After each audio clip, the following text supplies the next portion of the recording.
Volvemos nuevamente a nuestro libro que estamos estudiando, que es el libro de Job. Paso a paso hemos ido avanzando en el drama de Job del capítulo 3 en adelante. Comienzan las intervenciones de cada uno de los amigos respecto de la situación de Job. Hay una interpretación en relación a lo que está pasando con él. ¿Por qué está sucediendo eso con él? Y esa es una de las preguntas que intenta responder todo este tipo de intervenciones de parte de los amigos de Job y las consiguientes respuestas de él. Un aforismo popular reza: las apariencias engañan, y se refiere al hecho de que muchas veces las cosas no son como parecen o pueden ser interpretadas erróneamente, cuando no tenemos todos los elementos de juicio necesarios para llegar a una conclusión certera.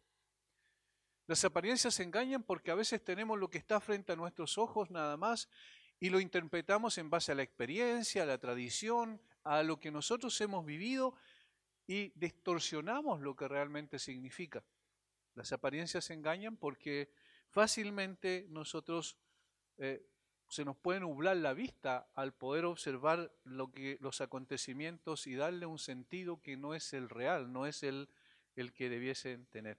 Esto es lo que pasó precisamente tanto con Job como sus amigos, porque hemos de entender que no solo sus amigos erraron respecto a la razón por la cual Job estaba en esa condición, sino que también Job tendió a deslizarse igualmente en la interpretación de su propia condición.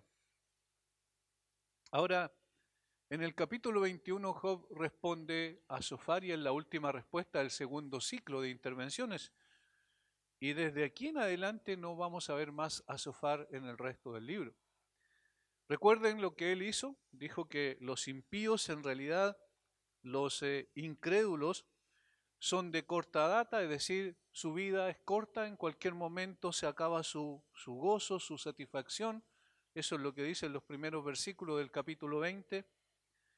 Comenzó también en ese capítulo a poder mostrar que ellos serán quebrantados, que lo pasan mal y que finalmente terminarán también sumidos en la desgracia. Eso fue lo que en términos generales dijo Zofar en el capítulo 20. Job toma esa intervención de Zofar respecto de él, porque es una acusación directa a Job, como que lo trata como un impío, y responde, pero ahora la respuesta es un tanto distinta porque Job va al meollo del asunto, que tiene que ver con el problema en sí que tenían como premisa equivocada sus amigos. Cuando nosotros estudiamos el drama de Job, nos encontramos a menudo con apreciaciones equivocadas, y eso es lo que tenemos particularmente de sus amigos respecto a la razón por la cual este hombre perfecto y recto, temeroso de Dios y apartado del mal, como el mismo Señor lo había calificado, estaba sufriendo tal calamidad como la relatada en el libro que lleva su nombre. Tanto los amigos como el mismo Job buscaron interpretar el drama en función de sus propias premisas, y esto me parece que es lo central de todo el libro en cuanto a la relación de Job y sus amigos. Intentaron interpretar lo que pasaba con Job en función de sus propias premisas. Los amigos de Job lo hicieron sobre la base de la experiencia, la tradición y la opinión popular. Job, por su parte, buscó una explicación en Dios mismo, partiendo de la premisa que los tratos del Señor con él no eran adecuados a su piedad y rectitud. Los amigos de Job creyeron que tenían respuesta o la respuesta específica y puntual al sufrimiento de Job, asumiendo este silogismo que hemos mencionado varias veces en la serie de exposiciones que hemos hecho hasta aquí. 1. Todo sufrimiento es la retribución de Dios por el pecado. 2. Job estaba sufriendo, en consecuencia, o por tanto, Job era un impío impenitente. Todo sufrimiento es la retribución de Dios por el pecado. Job estaba sufriendo, por tanto Job era un impío impenitente. Esa es la conclusión final a la cual ellos arriban, producto de una equivocada concepción de lo que estaba pasando. Ahora, ¿sobre qué base estaban estableciendo esa premisa? En base, como dije, a la experiencia, la tradición y la opinión popular. Ellos asumían como una verdad irrefutable estas cosas, que la prosperidad era sinónimo del favor de Dios como recompensa a una vida piadosa, mientras que la calamidad era una demostración del juicio de Dios como retribución a una vida impía.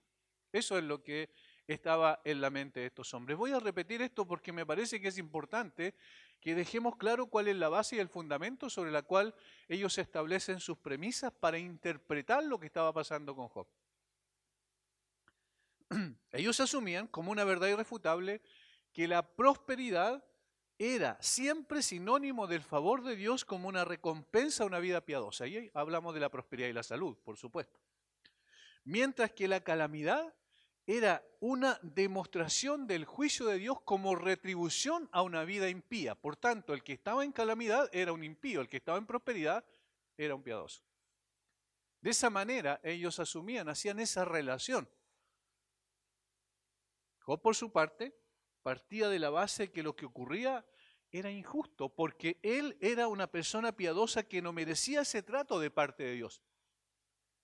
Es decir, Job buscaba en su mente y en su corazón para ver si había algo, algún pecado por el cual le había venido esa situación de sufrimiento y de aflicción extrema en la cual estaba pasando. Y llegaba a la conclusión, y aquí también había una premisa equivocada, que obviamente él no merecía lo que le estaba sucediendo. De una u otra manera, también estaba afirmando implícitamente Job que Dios le debía tratar de otra manera, conforme a su piedad. Eso es lo que había en su defensa. De hecho, aparece en cada una de sus intervenciones como respuesta a sus amigos también. Es evidente, hermanos, que ambas premisas estaban erradas en un sentido. Y la razón principal era que tanto Job como sus amigos estaban interpretando la situación con una mirada inmanente y no trascendente. Y aquí es donde está el problema central. Aquí está el origen del problema. Tanto Job como sus amigos estaban interpretando la situación con una mirada inmanente, no trascendente, es decir, solamente con lo que estaba pasando aquí en la tierra. El gran error teológico de los amigos de Job fue bastante simple. Creían que todos en esta vida recibieron exactamente lo que se merecían. Los justos eran saludables y prósperos, los malvados sufrieron enfermedades, pobreza y miseria. Apoyando su insensato error estaba la verdad de que las vidas virtuosas y piadosas en verdad tienden en muchos casos a las bendiciones y la felicidad. Y aquí tenemos que hacer un alcance que tiene mucha importancia. En ocasiones ocurre eso. Entonces, cuando en ocasiones ocurre eso y lo hacemos como una norma general y absoluta, estamos cayendo en un error de interpretación. Y en este sentido, los amigos estaban cayendo en un error grave de interpretación, porque decían, bueno, si hay algunos piadosos que realmente están pasándolo bien, tienen sus posesiones, tienen su familia sin problemas, entonces todos los piadosos viven de esa manera y esta es la recompensa que Dios le da por su piedad. Y ahí están yendo a un extremo. A la inversa, ellos estaban diciendo, la maldad tiende en dirección opuesta a esto. Los amigos de Job, al ver sus desgracias épicas, las desgracias de Job, sus terribles reveses económicos, porque lo perdió todo, y su desesperada enfermedad física, aplicaron su doctrina como una verdad positiva e innegable de la gran maldad de Job. Ahí está la conclusión. Cuando comparamos la posición de Job con la de sus amigos, es fácil ver que ambos entendimientos son extremos y reales. Y ambos revelan un error fundamental. Es simplemente esto, que las recompensas de la maldad o la justicia se limitan a lo que ocurre en esta vida terrenal. Ahí está el error. Que la maldad y la justicia se limitan a lo que ocurre en esta vida terrenal. Tal error es incompatible con la verdad que Dios ha revelado en su palabra. Como dijo Pablo, si en esta vida solamente tenemos esperanza, somos los más dignos de lástima de todos los hombres. Y Pablo estaba allí en 1 Corintios 15 apuntando, por supuesto, a la resurrección del Señor Jesucristo y a esta esperanza futura que está más allá de la vida. Y también esto está corroborado con lo que Pablo le dijo a los romanos, que las aflicciones del tiempo presente no son comparables con la gloria venidera que en nosotros ha de manifestarse. Y ahí estaba hablando también de una perspectiva eterna, de una visión distinta de las cosas, no solamente en términos inmanentes de lo que ocurre en esta tierra.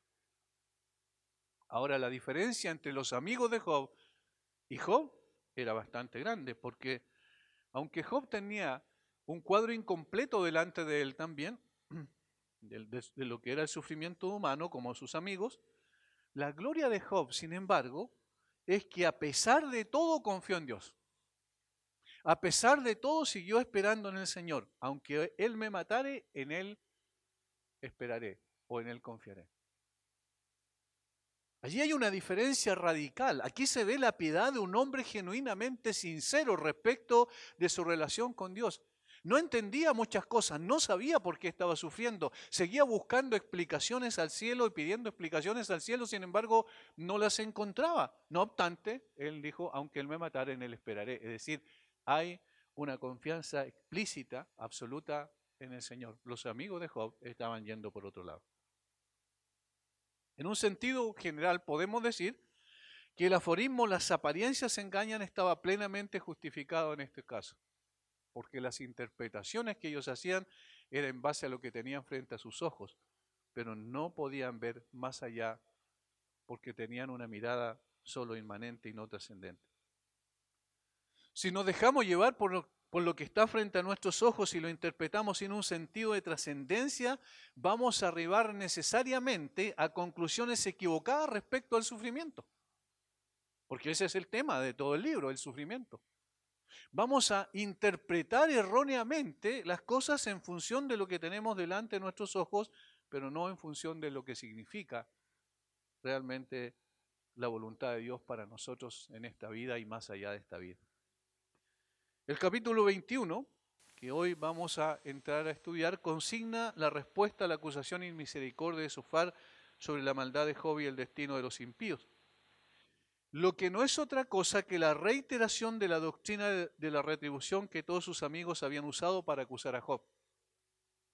La obstinación de los amigos, que no muestran ni el deseo ni la inclinación de resolver el misterio de los sufrimientos de Job con espíritu amistoso y de tal manera que no hirieran sus sentimientos, impulsa a Job a salir a refutar la interpretación estrecha y externa de la doctrina de la retribución defendida por ellos. Y cambia su respuesta del carácter esencialmente personal que había soportado anteriormente en una crítica estricta de su doctrina. Es decir, Job ahora va a atacar el tema en cuestión más que a las personas que lo estaban exponiendo. Apunta ahora al corazón de los argumentos esgrimidos por sus amigos y destruirá con simple lógica su equivocada premisa de que el que sufre es porque está sufriendo como un impío. En un intento de sintetizar el capítulo 21 que contiene la respuesta de Job al discurso de Sofar, podemos decir que Job primero, tranquila pero amargamente, suplica a sus amigos que simplemente escuchen lo que tienen que decir. Su escucha atenta y su silencio serían mucho más reconfortantes para Job, eso es lo que él dice, que sus infructuosas palabras de consejo. Versículos 2 al 6. Oíd atentamente mi palabra y sea esto el consuelo que me deis. Toleradme y yo hablaré, y después que haya hablado, escarneced. Oídme atentamente, sea esto el consuelo que me deis. ¿Acaso me quejo yo de algún hombre? ¿Y por qué no se ha de angustiar mi espíritu? Miradme y espantaos y poned la mano sobre la boca. Aún yo mismo, cuando me acuerdo, me asombro. Y el temblor estremece mi carne. Job está iniciando su discurso de respuesta a Sofar de una manera singular. Está diciendo, ustedes traerían más alivio a mi corazón si solo me escuchan. Escúchenme y después, si quieren, pueden seguir burlándose de mí, pero escúchenme primero. En segundo lugar, Job les insiste en el hecho misterioso de que a menudo los impíos se deleitan en lo superfluo de la prosperidad. Y esto es lo que abarcan los versículos 7 al 26. Y esto es muy interesante porque dice que no solo se deleitan en lo superfluo de la prosperidad, sino que lo hacen hasta el final de su vida. Mientras que por el contrario, los piadosos son a menudo a lo largo de su vida terrena perseguidos por la desgracia. ¿Y cuál es el ejemplo mayor de eso? Su propia vida. Versículo 7 en adelante. ¿Por qué viven los impíos y se enriquecen y aún crecen en su riqueza? Su descendencia se robustece a su vista y los renuevos están delante de sus ojos. Sus casas están a salvo del temor, ni vienen azote de Dios sobre ellos. Sus toros se engendran y no fallan, paren sus vacas y no malogran su cría. Salen sus pequeñuelos como manada y sus hijos andan saltando. Al son de tamboril y de cítara saltan y se regocijan al son de la flauta. Pasan sus días en prosperidad y en paz descienden al Seol. ¿Ustedes pueden apreciar, está diciendo Job ahí? Ustedes pueden ver con claridad que en definitiva los impíos lo pasan bien en esta tierra, incluso llegan al momento de su muerte sin mayores dificultades. Esto viene siendo el meollo del argumento. Y esto sigue del versículo 14 en adelante también hasta el 26, porque sigue más o menos el mismo hilo de pensamiento respecto a los impíos.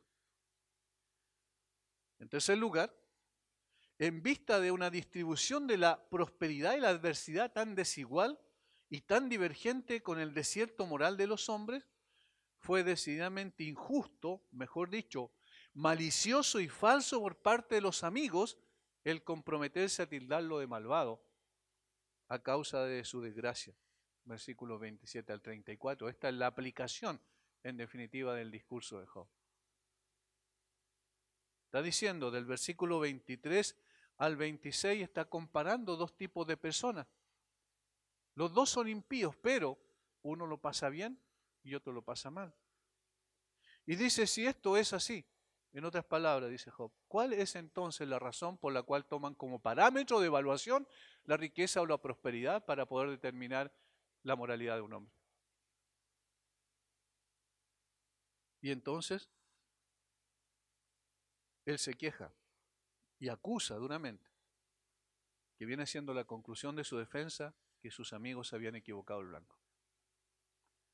Esto es un resumen, más o menos, una anticipación de lo que veremos a continuación. Siendo un capítulo muy rico doctrinalmente, en especial para describir la soberbia del hombre natural y su jactancia debido a su prosperidad, en esta ocasión nos centraremos en el argumento principal de Job que está contenido en todo el capítulo y en una segunda instancia trataremos este punto doctrinal en particular y me refiero particularmente a los versículos 14 al 16 que lo vamos a tratar de una forma acabada en el próximo domingo si el Señor así lo permite. Job comienza con un exordio su respuesta, es decir, una introducción de su discurso con el fin de llamar la atención y preparar el ánimo de sus oyentes. Eso lo hace el versículo 2 al 6.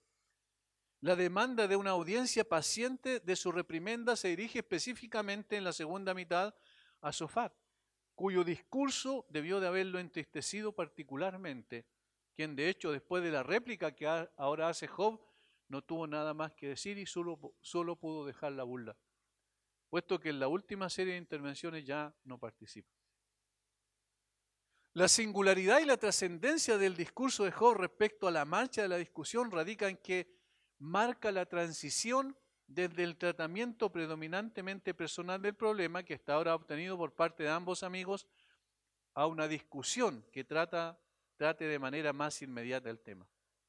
Y por eso es más tranquilo el discurso. No vemos aquí en una forma tan beligerante a Job atacando directamente a sus amigos en su defensa al mismo tiempo de los ataques que había recibido, sino que lo vemos más tranquilo. En el discurso inmediatamente anterior, capítulo 20, Sofar había alcanzado el clímax de la franqueza y la odiosidad hacia Job. Desde este momento en adelante no terminan los ataques a Job, siguen los dos amigos anteriores, siguen atacando a Job en lo sucesivo, sin embargo, quiero decir, hay una diferencia, porque Job comienza en un sentido, a madurar más sus palabras y su defensa parece ser mucho mejor que lo que ocurrió hasta aquí. Ahora, comienza a tratar con más serenidad la situación. El resultado es que la superioridad de Job sobre sus oponentes en lo que respecta a sus respectivos puntos de vista se vuelve cada vez más obvia. En su discurso anterior había discutido solo ocasionalmente e incidentalmente su doctrina, es decir, la apreciación, la premisa con la cual ellos interpretaban los sufrimientos de Job. Pero ahora la encara decididamente y la destruye en realidad con argumentos muy buenos. La discusión se centra en el tema y no en las personas. Job comienza a encarar, quiero decir, las acusaciones como tal y no a los acusadores. Aunque, como hemos dicho, él dice algunas quejas sobre ellos, sin embargo, es solo el principio de su discurso. Luego va al grano para mostrar fehacientemente que las aseveraciones que habían hecho sus amigos eran contrarias a la experiencia. Lo primero que vamos a ver, del versículo 7 al versículo 16, porque ya vimos que los primeros versículos del 2 al 6 es una introducción, es un exordio, es una llamada de atención para que las personas estén, sus oyentes, sus amigos especialmente, atentos a lo que él iba a decir, porque era muy importante lo que él iba a comenzar a decir. Y luego el versículo 7 viene siendo el argumento propiamente tal hasta el final del capítulo. Lo primero que vamos a ver aquí en términos generales es esta proposición. La salud y la riqueza no son criterios para afirmar la piedad de alguien. La salud y la riqueza no son criterios para afirmar la piedad de alguien.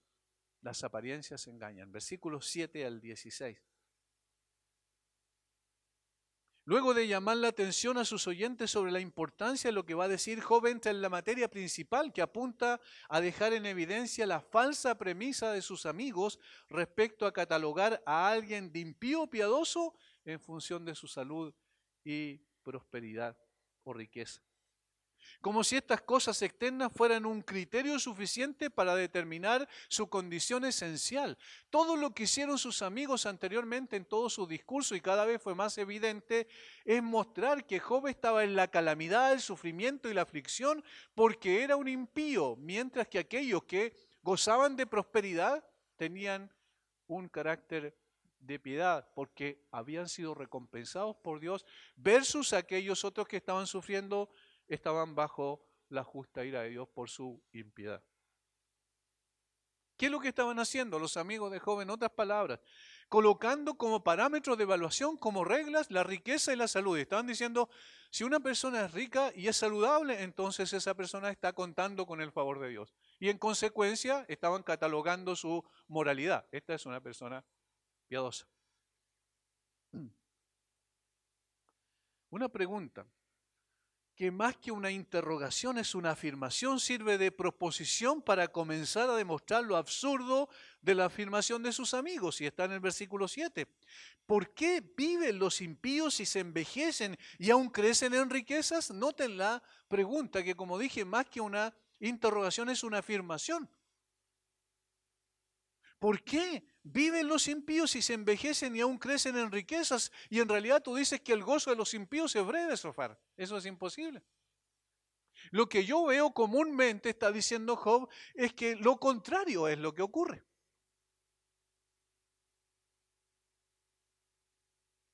Y entonces de aquí en adelante comienza a desarrollar su argumento y describe con vívido detalle la prosperidad de los impíos. De esta manera Job se opone a la proposición de sus amigos, que la vida de los impíos debe terminar infaliblemente en la miseria. Hecho que la experiencia establece que es muy común que la prosperidad de los malvados duren hasta la muerte. Mientras que por el contrario, los piadosos son perseguidos con todo tipo de calamidades hasta la tumba en muchos casos. Respecto al reflejo de una aparente injusticia que esta experiencia parece arrojar sobre Dios, autor de una distribución tan desigual de los destinos humanos, porque también allí puede haber una mala interpretación de Dios precisamente por lo que Él hace, Job se expresa sin embargo esta vez con discreto temor y reserva. En lugar de asumir el tono de un blasfemo presuntuoso y acusar a Dios de injusticia o severidad, trata la contradicción entre prosperidad y virtud como tantas veces se manifiesta en esta vida terrena, simplemente como un enigma oscuro. No tengo idea por qué será así, pero así es. No tengo la respuesta para saber por qué los impíos prosperan. Muchas veces les va bien, en sus negocios les va bien, no tienen dificultades. Su salud parece incólume, como que no pasara nada con ellos. Mantienen una buena salud y una prosperidad hasta el final de sus días. No sé por qué será. No voy a juzgar a Dios y no voy a decir, en realidad Dios está siendo injusto al darle prosperidad a los impíos y a darle aflicción a los justos. No, no voy a decir eso. Eso es lo que Job se cuida mucho en decir en este capítulo. Esto no puede ser resuelto por la sabiduría humana. Y precisamente era esa la temeridad de los amigos de Job, que estaban dando a entender que ellos sí sabían la respuesta por la cual Job estaba así. Job está diciendo, yo no sé la respuesta, ni tampoco sé la respuesta porque los impíos prosperan. A partir del versículo 7, Job da una descripción de la prosperidad de los impíos impresionante. Noten, hay 7 cosas que dice Job allí en esos versículos hasta el versículo 12 que son interesantes. Dice, versículo 7, que los impíos son felices y son felices en sí mismos, en primer lugar. ¿Por qué viven los impíos y se envejecen y aún crecen en riquezas? Es decir, tienen todo lo que necesitan a su antojo sin ningún tipo de problema. Por tanto, son felices en sí mismos. Segundo, son felices en sus hijos. Su descendencia se robustece a su vista y sus renuevos están delante de sus ojos. No hay problema. También su familia, también sus hijos.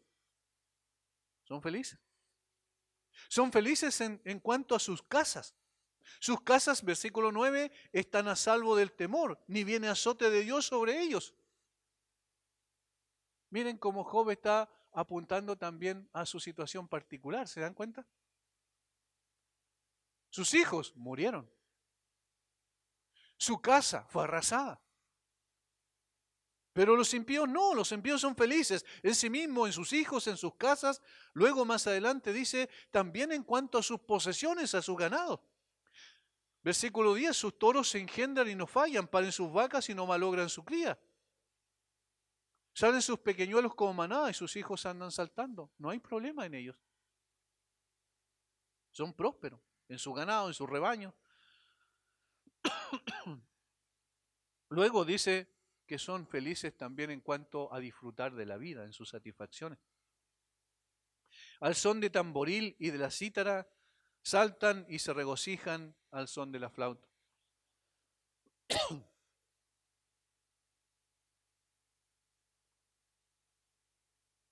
Ellos están diciendo allí, o Job está diciendo allí, que al observar simplemente a los impíos, vemos que ellos pueden disfrutar de la vida sin mayores problemas.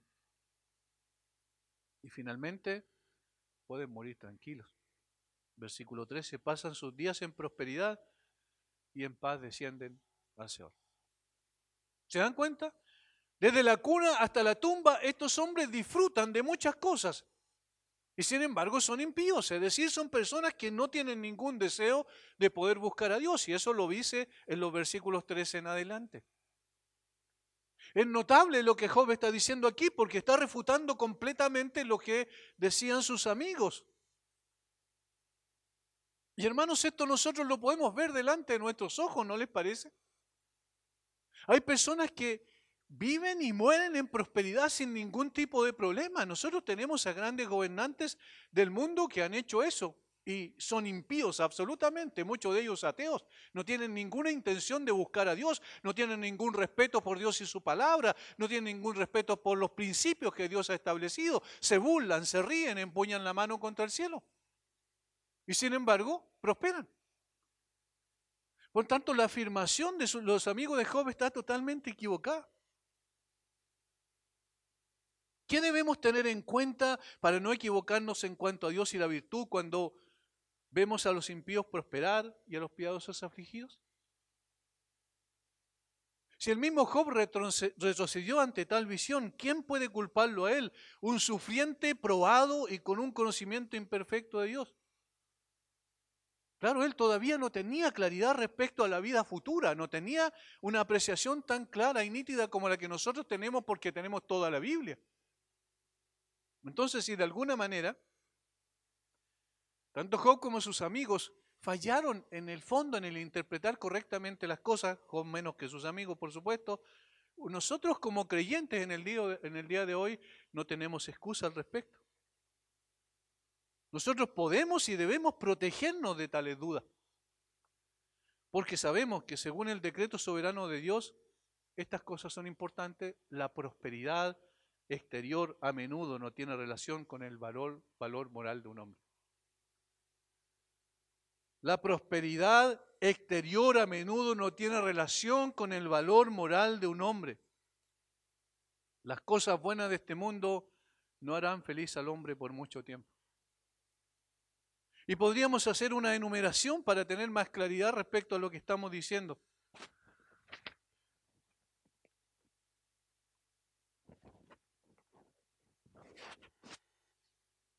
Primero, nosotros tenemos una cosa absolutamente clara, es conforme a las Escrituras. La prosperidad exterior a menudo no tiene relación con el valor moral de un hombre, es decir, no puede describir la moralidad de alguien, no tiene nada que ver con eso, porque esas son apariencias que nublan la vista y nos llevan a interpretar equivocadamente las cosas muchas veces.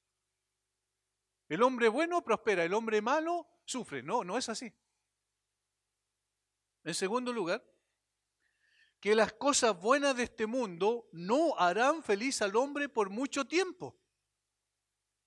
Eso es un hecho. Porque también tenemos la otra cara de la moneda, en que vemos que, en definitiva, aún a pesar de la salud y a pesar de la riqueza, las personas no necesariamente están disfrutando por mucho tiempo aquello. Tercero, y que sin una conciencia pacífica la felicidad en esta tierra es imposible, eso es lo que nos dice la Biblia.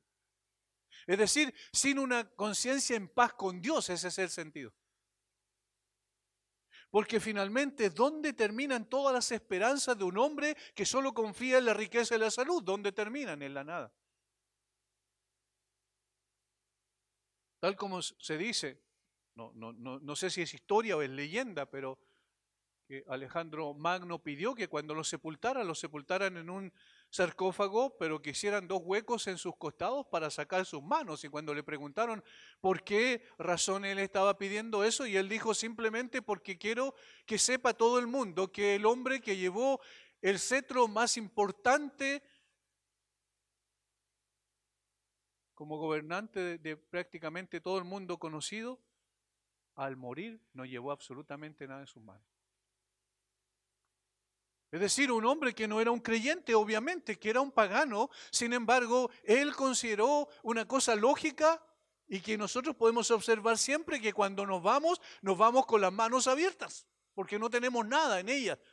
Y todo lo que atesoramos mientras estuvimos en esta tierra, la riqueza, las posesiones y todos los logros humanos, se desvanecen juntamente con la muerte.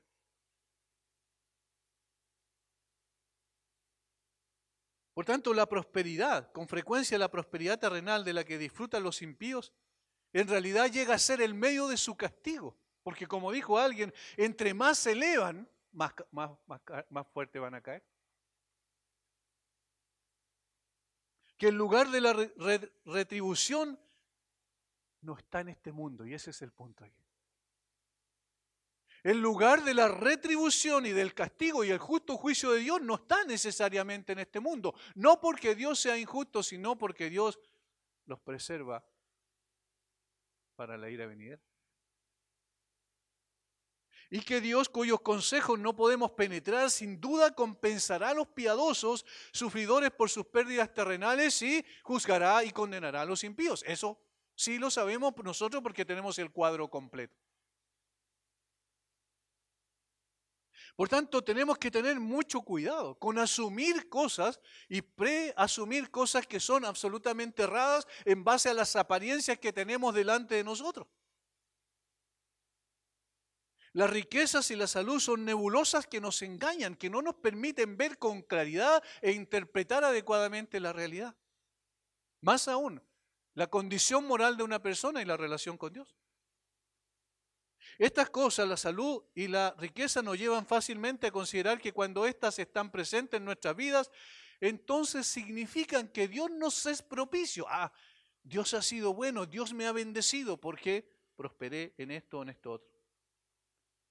Pero la simple observación y más que nada la palabra de Dios nos enseña que debemos interpretar estas cosas no a la luz del presente, sino a la luz de la eternidad.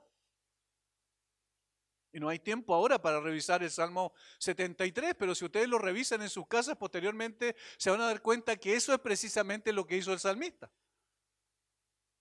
Cuando miró a su alrededor y vio que los impíos prosperaban y que todo les iba bien y que no tenían cansancio ni pasaban fatigas y que eran personas que tenían una excelente salud y que eran personas que hablaban mal del cielo, de la tierra, es decir, de Dios, blasfemaban a Dios sin ningún tipo de dificultad y sin embargo les iba bien.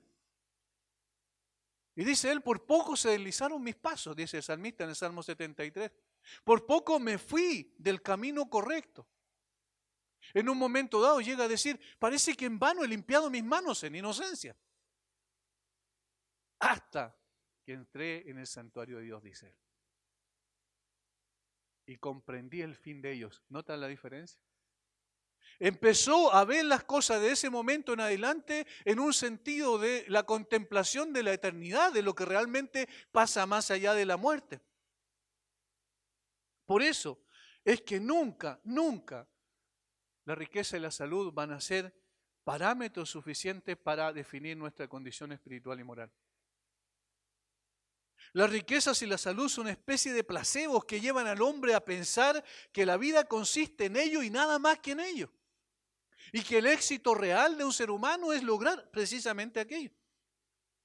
Por eso es que la gente teme tanto a un virus pequeño e insignificante porque puede destruir su salud y puede terminar con su vida. Sin embargo, no temen a Dios y sus principios, no tienen ningún problema en vivir de espaldas a Dios y sus principios, pero sí corren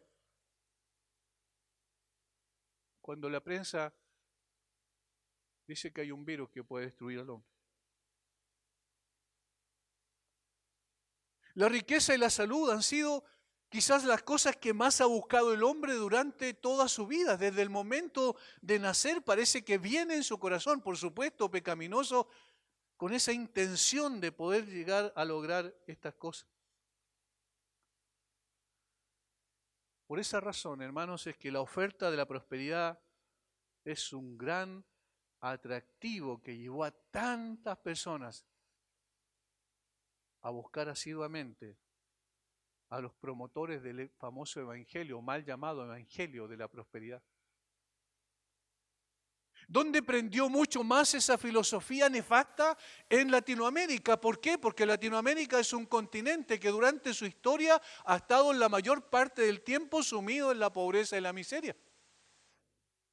Y entonces llegaron algunas personas, algunos telepredicadores de los Estados Unidos, se vinieron a instalar en Centroamérica y en otros países de Latinoamérica para poder entonces inocular ese veneno terrible del Evangelio de la Prosperidad y la gente, millones de personas corren tras eso. ¿Por qué? Porque les ofrece lo que el corazón natural del hombre le dice que es la razón por la cual ellos viven, que es la prosperidad económica. La oferta de la prosperidad es un gran atractivo para personas que han sufrido de la pobreza y la miseria.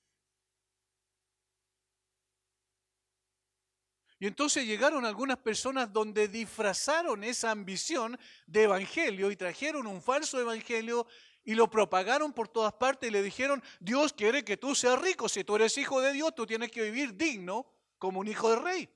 Tú eres el hijo del rey de reyes. Entonces la gente corrió hacia allá.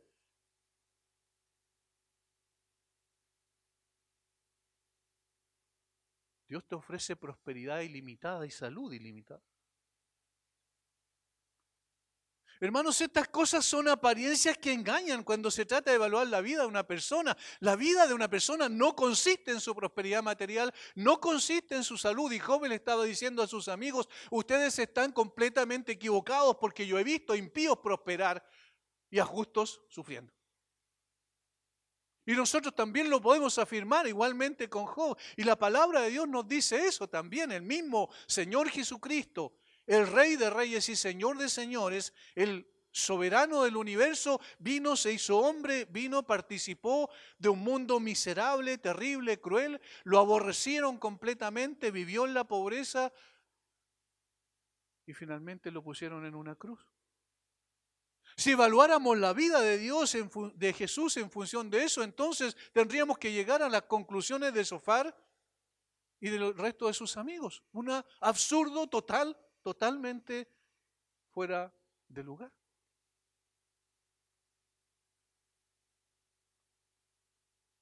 Por lo tanto, lo que Job estaba mostrando es que en esta tierra no necesariamente se haya justicia.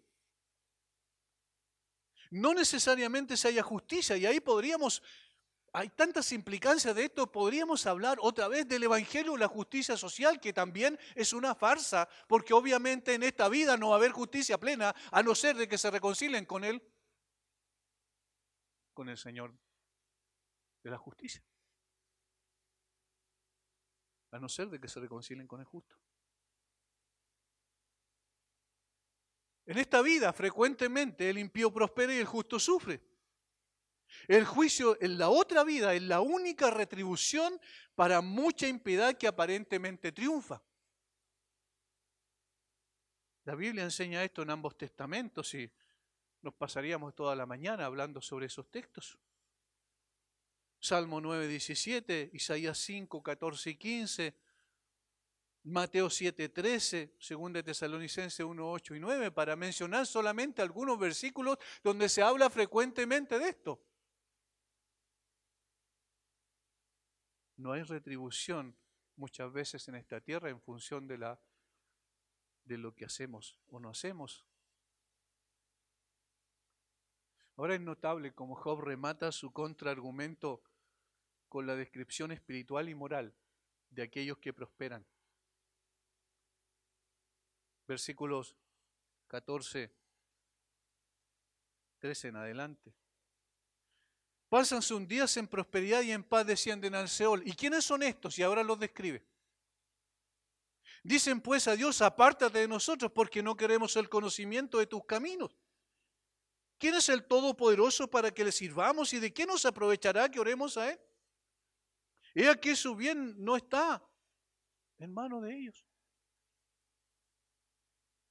Varias cosas dice Job aquí y lo vamos a ver en detalle si el Señor lo permite el próximo domingo. Por eso no voy a profundizar, solo mencionar lo que dice Job respecto a la condición moral y espiritual de estas personas. Primero, rechazan a Dios categóricamente, apártate de nosotros.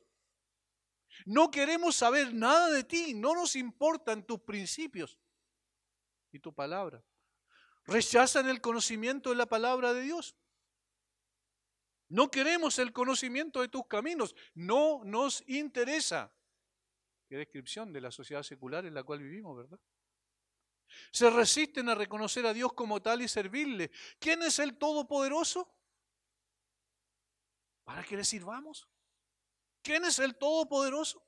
Habiendo conocido a Dios, no le glorificaron como a Dios ni le dieron gracias, sino que se envanecieron en sus razonamientos. Su necio corazón fue entenebrecido, profesando ser sabios, se hicieron necios, dice Pablo en Romanos capítulo 1, versículo 21 en adelante. ¿Quién es el Todopoderoso para que le sirvamos? Cuarto, declaran que es inútil orar a Él. ¿Y de qué nos aprovechará que oremos a Él? Son palabras vanas, vacías, no nos interesa eso, no vamos a acudir a Él. Esta es la condición de estas personas. ¿Y qué es lo que pasa anteriormente? Lo vale la descripción. Estas personas que rechazan a Dios, rechazan sus principios, rechazan servirle, rechazan orarle a Él, hablar con Él, dirigirse a Él, estas mismas personas son las que prosperan. Entonces te das cuenta, Zofar, que no es esta la realidad. Eso es lo que está diciendo Job. Ahora, aquí está. Y hermanos, si ustedes gustan de marcar su Biblia, márquenla, porque este es fundamental aquí en el argumento. Versículo 16.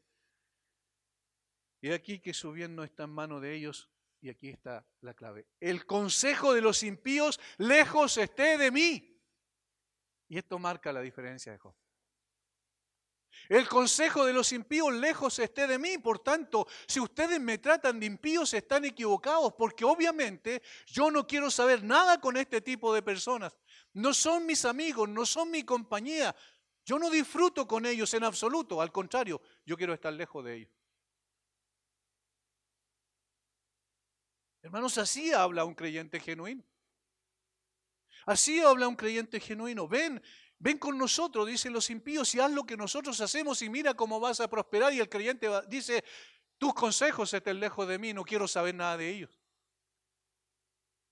Pero ¿cómo? Mira, estás sufriendo, no tienes dinero para tus tratamientos de salud, no tienes nada para poder vivir conforme a como nosotros vivimos. Mira la condición que estás, ven y participa con nosotros y entonces vas a tener éxito. Y el creyente dice, no, lejos esté de mí tus consejos.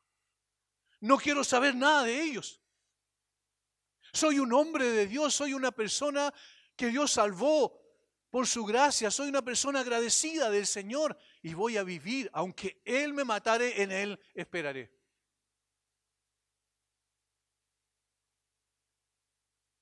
Job declara que no tiene nada que ver con ellos.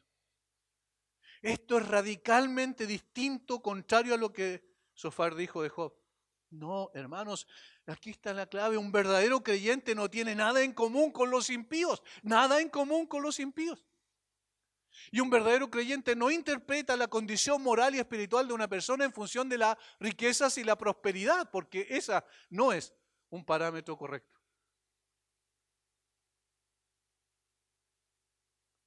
Alguien puede decir entonces, en la actualidad, tales hombres malvados pueden decir con valentía, Dios, apártate de nosotros porque no deseamos el conocimiento de tus caminos. Y pueden decir todo esto que mencionan. Y sin embargo, parece que no llega la justicia, el juicio sobre ellos. Sin embargo, Dios no va a dar por inocente al culpable y eso bien lo sabemos.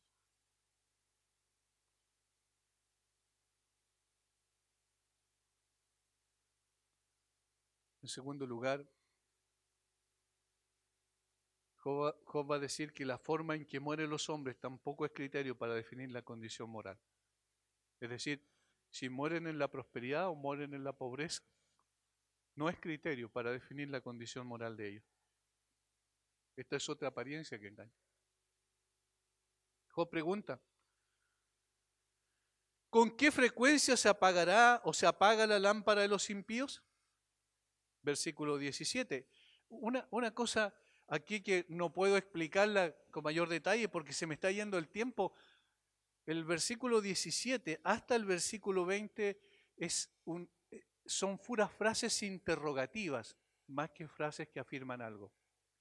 En la traducción de la Biblia de las Américas, la Nueva Biblia de las Américas, se traduce mejor conforme al texto original hebreo.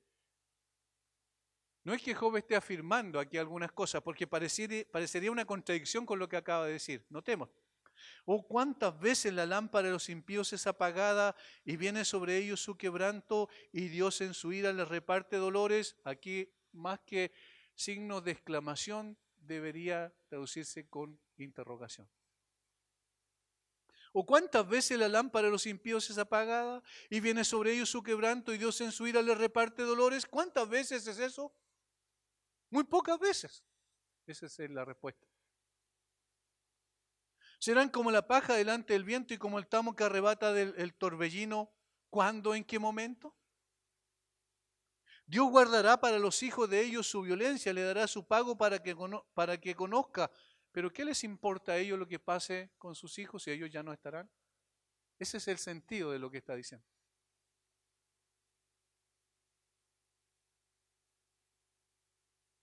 ¿Con qué frecuencia se apaga la lámpara de los impíos? Ciertamente no siempre es el caso de esta vida, de hecho no suele ser el caso. A veces en un caso agravado puede ser, la destrucción puede alcanzarlo, pero no a menudo.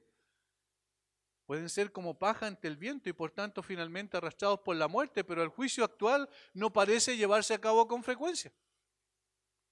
La manera en que ellos mueren no está determinada por su condición moral ni tampoco es una indicación de la misma. ¿Cuán tonto es suponer entonces que nosotros tenemos la respuesta al sufrimiento? Versículo 22. ¿Enseñará a alguien a Dios sabiduría juzgando Él a los que están elevados? ¿Enseñará a alguien a Dios sabiduría? Es absurdo pensar eso. Porque Dios juzga a los de arriba como juzga a los de abajo. Versículo 23. Este morirá en el vigor de su hermosura. Versículo 25. Y este otro morirá en amargura de ánimo. Y ahí está hablando de dos tipos de impíos. Uno muere bien, sin mayores dificultades, lleno de días, como dice también el texto bíblico, sin mayores aflicciones, y otro muere muy mal, con muchas aflicciones y sin nada. Dios juzga así. Aquí en esta tierra, aparentemente, no hay retribución debida a lo que la gente vive o la moral que la gente ha manifestado en esta tierra. Entre los malvados hay tal disparidad que es una locura pensar en juzgar por sus experiencias. ¿Por qué? Porque uno muere con todas sus fuerzas completamente tranquilo y seguro. Por otro lado, otro malvado muere amargado, toda su vida ha sido profundamente desagradable y al final se acuestan por igual en el polvo. Es decir, todos terminan en lo mismo, en la muerte. Aunque sus vidas en la tierra serán contrarias. ¿Quién puede responder por qué? Y aquí está el gran misterio. Aquí, en esta tierra. ¿Quién puede responder por qué? Zofar pensó que tenía la respuesta a los problemas de Job, pero no había considerado esta disparidad con la que Job lo enfrentó. Ciertamente la respuesta a todas estas preguntas debe permanecer hasta después de la muerte, tal como escribe Matthew Henry. Él dice lo siguiente: en la cúspide de su pompa y poder solo hay un paso entre ellos y la destrucción. Job se refiere a la diferencia que marca la providencia entre uno y otro impío respecto a la sabiduría de Dios. Él es el juez de toda la tierra y hará lo bueno. Tan vasta es la desproporción entre tiempo y eternidad que si el infierno fuera la suerte de todo pecador al final, poca diferencia habría si uno va allí cantando y otro suspirando. Si un impío muere en un palacio y otro en la mazmorra, el gusano que muere y el fuego que no se apaga serán lo mismo para ellos. Así pues, no vale la pena confundirse debido a las diferencias de este mundo. Cuidado, porque las apariencias engañan. Por lo cual es absurdo creer que todos los impíos sufren el castigo adecuado a su condición mientras viven. No tiene sentido afirmar que el sufrimiento es un parámetro para definir la condición espiritual y moral de una persona. Tampoco lo es la condición en la que mueren. Entonces se desvanecen las afirmaciones de los amigos de Job porque la realidad choca de frente con sus insinuaciones deplorables en contra de un hombre justo. Y esto es lo que pasa a decir Job en lo que queda del capítulo y constituye el tercer punto que voy a tratar así a la pasada nada más porque el tiempo se me ha ido. Notan el argumento que va presentando él, que es muy plausible, que es muy lógico, que es muy básico, que es fácil de poder corroborar, de poder comprobar en la práctica. La salud y la riqueza no son parámetros para determinar la moralidad y la espiritualidad de alguien. La forma en la que las personas mueren tampoco son parámetros fidedignos para afirmar aquello. Ambas son apariencias que engañan. Y finalmente va a aplicar esto Job. Va a aplicar claramente esto a sus amigos y para nosotros también, que tenemos un conocimiento más amplio de lo que pasa después de la muerte, va a ser claro lo tercero. La justicia de Dios se manifestará más allá de esta tierra sobre el impío. Más allá de esta tierra se manifestará la justicia de Dios sobre el impío, no en esta tierra, porque incluso Job va a decir que en el momento de la muerte estas personas son llevados en grandes procesiones y son puestos en el lugar donde descansan sus cuerpos, y estas personas inclusive eligen el lugar más próspero según la teología pagana, donde siguen recibiendo el sol y siguen recibiendo la lluvia y siguen recibiendo la prosperidad aún en su muerte. Sin embargo, hay algo más que está sobre aquello que nosotros sabemos. Alguien puede morir, como dijo Matthew Henry, en una mazmorra, es decir, en una cárcel, y alguien puede morir en un palacio, pero ambos tendrán que dar cuenta a Dios un día. Ambos tendrán que comparecer delante del tribunal del justo juicio de Dios, donde van a ser abiertos los libros y van a ser juzgados los hombres por lo que está escrito allí, y el que no está en Cristo va a ser finalmente condenado.